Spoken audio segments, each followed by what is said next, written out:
This Friday, the Jewish year began. It was a very celebratory time, always. I used to go to the synagogue and listen to different services, which were always interesting. But this time, it was even better. My daughter visited me, and I love what she does. She helped house the homeless for the city of San Francisco. My son was there, and the editor of my new book, Taking Back Your Back, came to visit us and work with us. Also, my partner, Jean, was there. And instead of reading many verses, praying, we read few verses that basically say that you seek for openness, you seek for justice, then you are with the deity. I think that's very important because really your closeness to the world and your openness for justice makes all the difference in the world.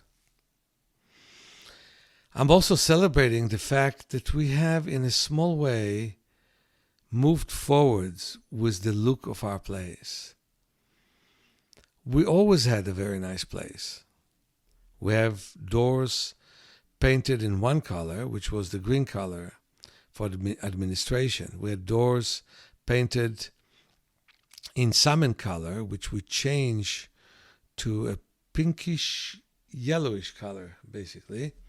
They still look in some ways similar. For workroom, our carpet room, our classroom, our room that we work with clients with vision problems, and also our student center, which is just a room where we sit down and work with our books in the library once we finish doing our exercises and lectures downstairs for people who come to our training. Also, the Jewish New Year means atoning for your sins. Sins is an old concept. I think atoning for things that don't work in your life and getting new and fresh outlook at your life becomes more important. And I do intend to fast on Yom Kippur. I may go to an Orthodox synagogue for a short period of time just to visit. Most of the time I'll pray and I will work to make myself here in a better place and even work on my book, Taking Back Your Back, because I think that could lead to a world change. And what Judaism teaches us is to work for a positive change in the world. And that's what I want to do, and that's what I want to see myself doing. So for me, I look at the symbolism of those 10 days, and the symbolism for me is to purify myself so I can make the next step. In a physical way, we put a new carpet in our conference room, which is also the carpet room, where all my Zoom sessions are coming from. New paint to fit the carpet, and I already talked about the new door. And the reason why we have different colors started with the fact that we have people with visual problems, and we wanted to make sure that they know immediately what room they go to. But it's wonderful to have different colors for different activities. And I'm very proud of my little place, this little place in the beach that the whole board of supervisors of San Francisco voted for it. From the wonderful people in all the different sections of the city to the most corrupt supervisor, who was Lila and Yi, who threatened us that he's going to be against us, but voted for us. Well, all of them voted for us. It was impossible to vote against us. Because what we do, again, is a world change. And that's why I'm so happy that I was invited to Barcelona and to Paris. First, to work with everyone. As I have 2 days in Barcelona and 2.5 days in Paris, to help people work on themselves, prevent problems. And how many problems do we have these days? Where 1 out of 8 people in the world, hear this, in the world, 1 billion people have high blood pressure. Where people die 40 years before they should from cardiovascular problems. You know, people were talking about how they're afraid of the coronavirus, but we also heard about one lady that when she was 6 or 7, she got the Spanish flu. She was in Spain. Actually, it wasn't really a Spanish flu, but we call it that. And now she got corona, and she recovered from that at the age of 113. Now, those are the kind of stories I want to hear about. Not that you're afraid of an illness, but you're afraid you didn't do enough to boost and strengthen your immune system. And you can do it with the exercises we teach that lead to balance of the autonomic nervous system.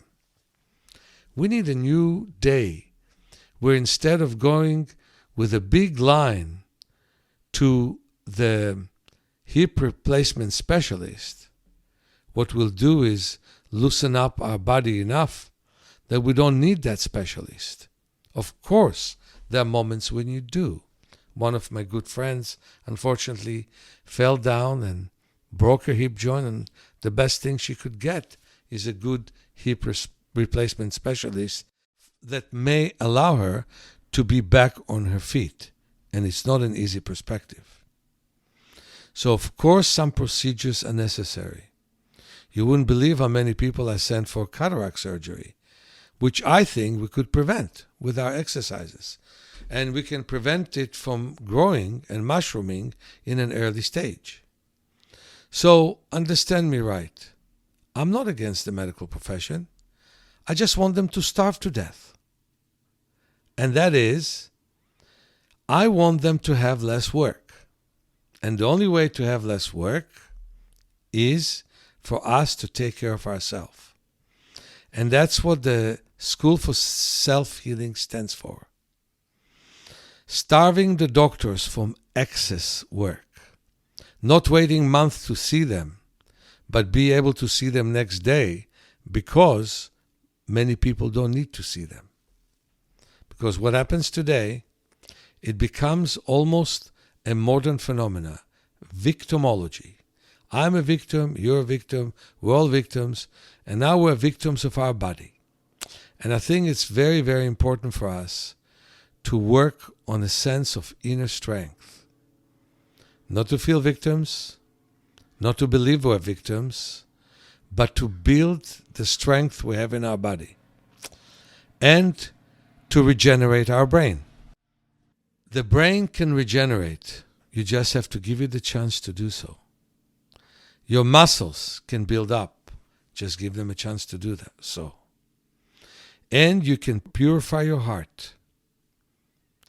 Get rid of your resentments and build up a sense of well-being. It's truly up to you. Happiness will come from your activities, from your actions. So when people ask me, do I believe in positive thinking? My answer is yes, as long as it's following itself with actions. Positive actions are like 1,000 words of positive affirmation. I'm a big believer in positive affirmation. There are times that from the fact that we are afraid of our condition or pray to improve the condition, we think positively instead of negatively. That's a great thing. It keeps us going. I also believe in the power of positive affirmation. But it is nothing like positive action. And sometimes just prayer helps people get better. But it's for that moment. If we want to get better for a long time and for our life, then yes, we have to remove negativity from our head. All we can. Push it aside if we can't remove it. And do what we need to do for ourselves. This is what our work is doing. It gives you tools to work to get better. Our body work, our eye exercises, our engagement with nature. It's not a coincidence that we are by the ocean. We use the waves, the sun, everything around us as a part of our work to get better.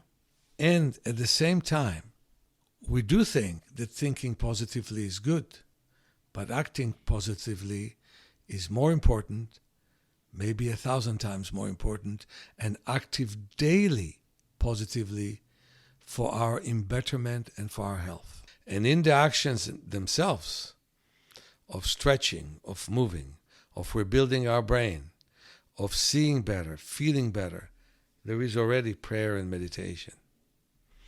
So as you know, I love the palming meditation. And you can find it in our website. So why won't you just sit down now for 10 minutes, rest your eyes. Don't make them work. Relax them so they are there for you for the next moment.